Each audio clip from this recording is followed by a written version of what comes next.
ಪರಮ ಪೂಜ್ಯ ಶಾಂತಮುನಿ ದೇಶಿಕೇಂದ್ರ ಶಿವಾಚಾರ್ಯ ಮಹಾಸ್ವಾಮಿಗಳ ದಿವ್ಯ ಸಾನ್ನಿಧ್ಯದಲ್ಲಿ ಫೆಬ್ರವರಿ 18-16ರಂದು ಶ್ರೀ ಕ್ಷೇತ್ರ ಪುಣ್ಯಧಾಮದಲ್ಲಿ ಶ್ರೀ ಜಗದ್ಗುರು ಹಸರಂಗಿ ಅಜ್ಜಯ್ಯನವರ ಹಾಗೂ ಬಾಲ ತ್ರಿಪುರ ಸುಂದರಿ ಅಮ್ಮನವರ ವಿಗ್ರಹ ಪ್ರಾಣ ಪ್ರತಿಷ್ಠಾಪನಾ ಕಾರ್ಯಕ್ರಮ ರಾಜ್ಯದ ಹಲವು ಮಠಾಧಿಪತಿ ಸ್ವಾಮೀಜಿಗಳ ನೇತೃತ್ವದಲ್ಲಿ ನೆರವೇರಿಸಲಾಗಿದೆ ಎಂದು ಶ್ರೀ ಕ್ಷೇತ್ರ ಪುಣ್ಯಧಾಮದ ಪೀಠಾಧ್ಯಕ್ಷರಾದ ಗುರುದೇವ ಗುರುಜಿ ತಿಳಿಸಿದರು. ದೊಡ್ಡಬಳ್ಳಾಪುರ ತಾಲೂಕಿನ ಲಕ್ಕಸಂದ್ರ ಶ್ರೀ ಕ್ಷೇತ್ರ ಪುಣ್ಯಧಾಮದಲ್ಲಿ ಆಯೋಜನೆ ಮಾಡಲಾಗಿದ್ದ ಸುದ್ದಿಗೋಷ್ಠಿಯಲ್ಲಿ ಮಾತನಾಡಿದ ಅವರು, ಭಕ್ತರ ಉದ್ಧಾರಕ್ಕಾಗಿ ಇರುವ ಜಗದ್ಗುರು ಶ್ರೀ ಹಸರಂಗಿ ಅಜ್ಜಯ್ಯನವರ ಹಾಗೂ ಬಾಲ ತ್ರಿಪುರ ಸುಂದರಿ ಅಮ್ಮನವರ ವಿಗ್ರಹ ಫೆಬ್ರವರಿ 15-16ನೇ ದಿನಾಂಕದಂದು ಪ್ರಾಣ ಪ್ರತಿಷ್ಠಾಪನೆ ಮಾಡುವ ಮೂಲಕ ಭಕ್ತ ಲೋಕಕ್ಕೆ ಅರ್ಪಿಸಲಾಯಿತು. ಫೆಬ್ರವರಿ 15ರಂದು ವಿಶೇಷವಾಗಿ ಗೋಪೂಜೆ, ಪ್ರಾಣ ಪ್ರತಿಷ್ಠಾಪನೆ, ಗೋಪ್ರವೇಶ, ಮಹಾಗಣಪತಿ ಹೋಮ, ನವಗ್ರಹ ಹೋಮ, ಮೃತ್ಯುಂಜಯ ಹೋಮ ಸೇರಿದಂತೆ ಹಲವು ವಿಶೇಷ ಪೂಜೆಗಳನ್ನು ನೆರವೇರಿಸಿದರು. ಇಂದು 16ಕ್ಕೆ ಕಾರ್ಯಕ್ರಮಕ್ಕೆ ಹಲವು ಮಠಗಳ ಪರಮ ಪೂಜ್ಯ ಮಠಾಧ್ಯಕ್ಷರು ಹಾಗೂ ಪೂಜ್ಯ ಸ್ವಾಮೀಜಿಗಳು ಆಗಮಿಸಿದ್ದು, ಕಾರ್ಯಕ್ರಮದ ದೀಪ ಪ್ರಜ್ವಲನೆ ಮಾಡುವ ಮೂಲಕ ಕಾರ್ಯಕ್ರಮಕ್ಕೆ ಚಾಲನೆ ನೀಡಿದ ಪೂಜ್ಯರು ಮಾತನಾಡಿ, ಈ ಸುಕ್ಷೇತ್ರವು ಮುಂದೆ ಸಾವಿರಾರು ಭಕ್ತಾದಿಗಳ ಬರುವಿಕೆಯಿಂದ ಪ್ರಕಾಶಮಾನವಾಗಿ ಬೆಳಗಲಿದೆ. ಹಲವು ಪೂಜ್ಯರ ಅಮೃತ ಹಸ್ತದಿಂದ ವಿಗ್ರಹಗಳ ಪ್ರಾಣ ಪ್ರತಿಷ್ಠಾಪನೆಯಾಗಿದೆ. ಹಲವು ವರ್ಷಗಳ ಶ್ರಮ ಇಂದು ಫಲಿಸಿದೆ. ಇನ್ನು ಭಕ್ತಿ, ಶ್ರದ್ಧೆ, ಭಾವನೆಗೆ ಈ ಕ್ಷೇತ್ರ ಹೆಸರುವಾಸಿಯಾಗಿದೆ ಎಂದು ತಿಳಿಸಿದರು. ಈ ಸಂದರ್ಭದಲ್ಲಿ ಶ್ರೀ ಪ್ರವೀಣ ಸಿದ್ಧ ಮಹಾಸ್ವಾಮಿಗಳು ಮಾತನಾಡಿ, ಶ್ರೀ ಗುರುದೇವ ಗುರುಜಿಯವರ ನೇತೃತ್ವದಲ್ಲಿ ಇಂದು ಶ್ರೀ ಕ್ಷೇತ್ರ ಪುಣ್ಯಧಾಮದಲ್ಲಿ ಹಸರಂಗಿ ಅಜ್ಜಯ್ಯನ ಹಾಗೂ ಬಾಲತ್ರಿಪುರ ಸುಂದರಿ ಅಮ್ಮನವರ ವಿಗ್ರಹ ಪ್ರಾಣ ಪ್ರತಿಷ್ಠಾಪನಾ ಕಾರ್ಯಕ್ರಮದಲ್ಲಿ ಮಹೋತ್ಸವ ನಡೆದಿದೆ. ಸಾವಿರಾರು ಭಕ್ತಾದಿಗಳಿಗೆ ನೆಮ್ಮದಿ ಮತ್ತು ಶಕ್ತಿ ಪ್ರಧಾನವಾಗಿರುವ ಈ ಕ್ಷೇತ್ರ ಸಾಕಷ್ಟು ಅಭಿವೃದ್ಧಿ ಹೊಂದಲಿ. ಗುರುಗಳ ಪ್ರೀತಿಯ ಕರೆಗೆ ಇಂದು ರಾಜ್ಯದ ಹಲವು ಭಾಗಗಳಿಂದ ಹಲವು ಮಠಗಳ ಮಹಾಸ್ವಾಮಿಗಳು ಇಲ್ಲಿಗೆ ಆಗಮಿಸಿ ಪುಣ್ಯ ಕಾರ್ಯಕ್ರಮದಲ್ಲಿ ಪಾಲ್ಗೊಂಡಿದ್ದೇವೆ. ಕಾರ್ಯಕ್ರಮದಲ್ಲಿ ಭಾಗವಹಿಸಿರುವ ಎಲ್ಲರಿಗೂ ಶುಭವಾಗಲಿ ಎಂದು ಹಾರೈಸಿದರು. ಈ ಕ್ಷೇತ್ರದ ಪುಣ್ಯಧಾಮದ ಪ್ರಚಾರ ಸಮಿತಿ ಅಧ್ಯಕ್ಷರಾದ ಡಾಕ್ಟರ್ ಸೌಮ್ಯ ಮಾತನಾಡಿ, ಕೊರೋನಾ ಸಂದರ್ಭದಲ್ಲಿ ಈ ಕ್ಷೇತ್ರಕ್ಕೆ ಭೇಟಿ ಕೊಟ್ಟ ನನಗೆ ಗುರುಗಳ ಶಕ್ತಿ ಅರಿವಾಯಿತು. ಅಂದಿನಿಂದ ಇಂದಿನವರೆಗೂ ಗುರುಗಳ ಬಳಿ ಆಶೀರ್ವಾದ ಪಡೆದುಕೊಳ್ಳುತ್ತಿದ್ದೇನೆ. ಇಂದು ನಮ್ಮೆಲ್ಲರಿಗೂ ಸಂಭ್ರಮದ ಸಂಗತಿ. ಗುರುಗಳ ಆಶಯ ಕಾರ್ಯರೂಪಕ್ಕೆ ಬಂದಿದ್ದು, ಅಜ್ಜಯ್ಯ ಹಾಗೂ ತ್ರಿಪುರ ಸುಂದರಿ ಅಮ್ಮನವರ ವಿಗ್ರಹ ಪ್ರಾಣ ಪ್ರತಿಷ್ಠಾಪನಾ ಕಾರ್ಯದಲ್ಲಿ ನೆರವೇರಿದೆ. ಗುರುಗಳ ಮಾರ್ಗದರ್ಶನ ಸರ್ವರಿಗೂ ಸಿಗುವಂತಾಗಲಿ ಎಂದು ಹಾರೈಸಿದರು. ಈ ಸಂದರ್ಭದಲ್ಲಿ ಶ್ರೀ ಹಸರಂಗಿ ಅಜ್ಜಯ್ಯ ಚಾರಿಟೇಬಲ್ ಟ್ರಸ್ಟ್ನ ಪದಾಧಿಕಾರಿಗಳು, ಭಕ್ತಗಣದವರು ಉಪಸ್ಥಿತರಿದ್ದರು. 16 ವರ್ಷದ ಇದೊಂದು ದೊಡ್ಡ ಸಾಧನೆ ಮಾಡಬೇಕಂತ ಹಠ ಇತ್ತು, ಅವನ ಇಚ್ಛೆ ಇತ್ತು ನಮ್ಮ ಗುರುದು ಅಜ್ಜಯ್ಯನವ್ರದ್ದು. ಇವತ್ತು ಆ ಸಾಧನೆಗೆ ಒಂದು ಚಿಕ್ಕ ಪ್ರಾರಂಭ ಸಿಕ್ತು.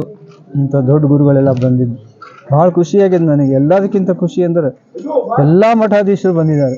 ನಿಜವಾಗಿ ಹೇಳ್ತೀನಿ, ಅವ್ರು ನಾವು ಹೋಗಿ ಯಾರನ್ನೂ ಕರೆದಿಲ್ಲ. ಅವರಲ್ಲಿ ಕೇಳ್ತೀನಿ ನಾನು, ಅವರವರೇ ಇಚ್ಛಾಪಟ್ಟು ಬಂದಾರ. ಇದಕ್ಕಿಂತ ಹೆಚ್ಚಿನ ಭಾಗ್ಯ ಏನೇನೂ ಇಲ್ಲ. ಇಷ್ಟೇ ತಿಳ್ಕೊಳ್ಳಿ, ಮಠಾಧೀಶರು ಹೇಗಿರ್ತಾರ. ಒಂದು ಅಭಿಮಾನದಿಂದ, ಒಂದು ಭಕ್ತಿಯಿಂದ ಬಂದಾರ ಅರ್ಜುನ್ ನೋಡೋದು. ಸೊ ಮೊದಲು ಅವ್ರಿಗೆ ಪ್ರಣಾಮ ಹೇಳಿ, ಮುಂದೆ ನೀವು ಅಷ್ಟೇ ಮೀಡಿಯಾದವರು ಭಾಳ ಸಪೋರ್ಟ್ ಮಾಡಿರಿ. ಈ ಸಲ ಭಾಳ ಸಂತೋಷ ಕೊಟ್ಟಿರಿ. ಈ ಜಗತ್ತೇ ಇರೋದು ಮೀಡಿಯಾ ಮೇಲೆ. ಆ ಮೀಡಿಯಾದಾಗ ಹೋದ್ರೆ ಗುರು ಕಾಣಿಸ್ತಾನೆ, ಇಲ್ಲ ಕಾಣಿಸಂಗಿಲ್ಲ. ಅಯೋಧ್ಯೆನೂ ಹಿಂಗೆ ಬೆಳೆಸಿದ್ರಿ. ಅಯೋಧ್ಯೆ ಹಂಗೆ ಬೆಳೆಸಂತ ನಾವು ಹೇಳಂಗಿಲ್ಲ. ರಾಮನ ಪಾದಗಳಾದ್ರೆ ಸಾಕು, ನಾವು ಚಂದ ಆಗಲಿ, ಜಾಗ ದೊಡ್ಡ ಕ್ಷೇತ್ರವಾಗಲಿ, ಸಾವಿರಾರಲ್ಲ ಲಕ್ಷಾಂತರ ಭಕ್ತರು ಬಂದು ಅವರ ಕಷ್ಟ ಕಾರ್ಪಣ್ಯಗಳು, ಅವ್ರದ್ದು ಏನೇನು ಕಷ್ಟವ ಎಲ್ಲೋ ತೀರಿಸ್ಕೊಂಡು ಹೋಗಲಿ. ಆ ತಾಯಿ ಮಕ್ಕಳಿಲ್ಲದವ್ರು ಮಕ್ಕಳು ಕೊಡ್ತಾಳೆ, ಮದುವೆ ಇಲ್ದವ್ರು ಮದುವೆ ಆಗ್ತಾವೆ, ಮಕ್ಕಳಿಲ್ದವ್ರ ಮಗಳು ಅಂತ ಏನು ಹೇಳೋದು, ನಮ್ಮ ಮನೆ ಇಲ್ದವ್ರು ಮನೆ ಆಗ್ತದೆ, ಕೆಲಸ ಇಲ್ದವ್ರ ಕೆಲಸ ಆಗ್ತದೆ. ಆರೋಗ್ಯ ಮೇನ್, ಆರೋಗ್ಯ ಇಲ್ದನೂ ಆರೋಗ್ಯ ಸಿಗ್ತದೆ. ಅದು ಕಣ್ಣು ಮುಂದೆ ಎಲ್ಲರೂ ನೋಡಿರಿ. ಅವ ವಿಭೂತಿ ಕೊಟ್ಟು ಒಂದೇ ಒಂದು ಏಟು ಹೊಡೆದ ಮೇಲೆ ಆ ನೋವೆಲ್ಲ ಹೋಗ್ತದೆ. ಇಷ್ಟೇ ಸತ್ಯ. ಆಡಂಬರ ಬೇಡ, ಆಡಂಬರ ಜೀವನ ಬೇಡ. 2 ತಾಸು ದೇವ್ರ ಮುಂದೆ ಕೂತು ಭಜನೆ ಮಾಡೋದಕ್ಕಿಂತ ಕರ್ತವ್ಯ ಜೊತೆಗೆ ನೀವು ಪೂಜೆ ಪುನಸ್ಕಾರ ಮಾಡಿದಾಗ ಆ ಕರ್ತವ್ಯವೇ ದೇವ್ರಂತ ಹೇಳ್ತಾರೆ. ನಮ್ಮ ಬಸವಣ್ಣವ್ರು ಹೇಳ್ಯಾರ, ಕಾಯಕವೇ ಕೈಲಾಸ. ಆ ಕಾಯಕ ಮಾಡ್ಕೊಂಡು ಹೋಗೋಣ. ಭಕ್ತರೊಂದಾಗಿ ಎಷ್ಟು ನಮ್ಮಿಂದ ಆಗಬಹುದು ಅಷ್ಟು ಮೀರಿ ನಾವು ಮಾಡೋಣ. ಅಜ್ಜನ ಆಶೀರ್ವಾದ, ಬಾಲಾಂಬಿಕೆ ಆಶೀರ್ವಾದ ಈ ಪ್ರಾಂತ್ಯ, ಈ ಸುತ್ತಮುತ್ತ, ಈ ಊರ, ದೊಡ್ಡಬಳ್ಳಾಪುರ, ಬೆಂಗಳೂರು, ಕರ್ನಾಟಕ, ದೇಶ ಎಲ್ಲದಕ್ಕೂ ಸುತ್ತಲಿ ಅವರ ಆಶೀರ್ವಾದ. ಇಷ್ಟು ಹೇಳಿ ಭಾಳ ಸಂತೋಷ ಆಗಿದೆ. ಇನ್ನೇನು ಮಾತಾಡೋಕೆ ಆಗ್ತಾ ಇಲ್ಲ ನನಗೆ. ಇಷ್ಟು ಚಂದ ನಡೀತಲ್ಲ ಈ ಫಂಕ್ಷನ್. ಮೇನ್ ಭಕ್ತರು ಅವ್ರಿಲ್ಲಂದ್ರೆ ನಾವು ಉಸಿರಾಡೋಕ್ಕಾಗಂಗಿಲ್ಲ. ಒಬ್ಬ ಮನುಷ್ಯನಿಗೆ ಹೇಗೆ ಆಕ್ಸಿಜನ್ ಇಂಪಾರ್ಟೆಂಟ್, ಆಕ್ಸಿಜನ್ ಭಕ್ತರು, ಜೊತೆಗೆ ಮಠಾಧೀಶರು. ಊಟಕ್ಕೆ ಭಾಳ ಇಂಪಾರ್ಟೆಂಟ್, ಊಟ ಮಾಡೋಕ್ಕಿಂತ ಮುಂಚೆ ನೀರು. ಆ ನೀರು ಗಂಗವ್ವ ಈ ಮಠಾಧೀಶರು. ಸೊ ಅವ್ರಿಗೆಲ್ಲ ದೇವ್ರು ಒಳ್ಳೇದು ಮಾಡಲಿ, ಅವ್ರದ್ದು ಇನ್ನೂ ಮಠ ಬೆಳೀಲಿ. ಇದೇ ರೀತಿ ನಮ್ಮ ಸಂಪರ್ಕ ಅವ್ರ ಜೊತೆಗೆ ಸದಾ ಇರಲಿ. ನಾವೆಲ್ಲ ಅಣ್ಣ ತಮ್ಮಂದ್ರ ಥರ ಹೋಗೋಣ, ಭಾವ್ಯಕ್ಕೆ ಬೆಳೆಸೋಣ, ಜಾತಿ ಅನ್ನೋದು ಬೀಜ ಬಿತ್ತೋದು ಬೇಡ. ಇಷ್ಟು ಹೇಳಿ ಆ ತಾಯಿ ಬಾಲಾಂಬಿಕೆ ಹಾಗೂ ಅಜ್ಜಯ್ಯನವರು ಆಶೀರ್ವಾದ ಸದಾ ಎಲ್ಲರಿಗೂ ಇಲ್ಲ ಅಂತ ಹೇಳಿ ಈ ಮಾತನ್ನ ಮುಗಿಸ್ತೀನಿ. ಸದ್ಗುರು ಅಜ್ಜಯ್ಯ ನಮ್ಮ ಗುರುದೇವ ಗುರೂಜಿ ಅವರು ಈ ಆಶ್ರಮವನ್ನು, ಪುಣ್ಯಾಶ್ರಮವನ್ನು ಕಟ್ಟಿ ಇವತ್ತು ಬಾಲಾ ತ್ರಿಪುರ ಸುಂದರಿಯ ಮೂರ್ತಿಯ ಪ್ರತಿಷ್ಠಾಪನೆ ಹಾಗೂ ಅಜ್ಜಯ್ಯನವರ ಮೂರ್ತಿಯ ಪ್ರತಿಷ್ಠಾಪನೆ ಈ ಕಾರ್ಯಕ್ರಮದಲ್ಲಿ ಎಲ್ಲ ನಮ್ಮ ವಿಜಯಪುರ ಜಿಲ್ಲೆ ಹಾಗೂ ಇನ್ನುಳಿದ ಎಲ್ಲ ಜಿಲ್ಲೆಗಳಿಂದ ಸ್ವಾಮೀಜಿಯವರಿಗೆ ಆಹ್ವಾನವನ್ನು ಮಾಡಿ ಅವರ ಪ್ರೀತಿಯ ಮೇರೆಗೆ ಏನಪ್ಪ ಅಂದ್ರೆ ಯಾರೂ ಅವ್ರು ಬಂದು ಯಾರಿಗೂ ಹೇಳಿಲ್ಲಕರೆ ಆದ್ರೆ ಅವರ ಪ್ರೀತಿ ಬಹಳ ದೊಡ್ಡ ಕೆಲಸ ಐತಿ.